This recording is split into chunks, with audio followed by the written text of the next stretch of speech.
एक छोटे से गांव में एक देहाती आदमी रहता था जिसका नाम रहमत था।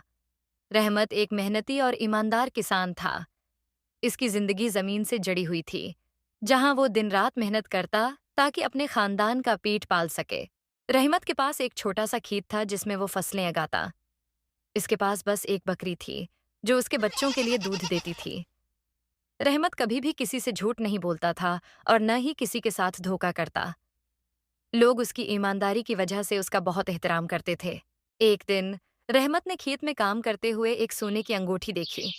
उसने फौरन सोचा कि ये किसी की होगी। वो गांव के मुखिया के पास गया और अंगूठी के बारे में बताया। मुखिया ने कहा। अगर किसी को उसकी ज़रूरत है तो वो ज़रूर आकर पूछेगा। चंद दिन बाद एक औरत आई और अपनी गुमशुदा अंगूठी की बात की। रहमत ने बगैर किसी हचकचाहट के अंगूठी उसे वापस कर दी। औरत ने उसकी ईमानदारी की तारीफ की और उसे इनाम देना चाहा, मगर रहमत ने यह कहकर इनकार कर दिया कि मैंने जो किया वो मेरा फर्ज था। इस वाकये ने पूरे गांव में रहमत की शहरत को और भी बढ़ा दिया।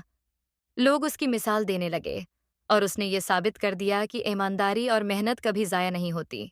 रहमत की जिंदगी का ये उसूल था कि जो तुम दूसरे लोगों के साथ करोगे वही तुम्हारे साथ भी होगा। इसकी जिंदगी की सादगी और ईमानदारी ने गांव के लोगों को एक नई राह दिखाई।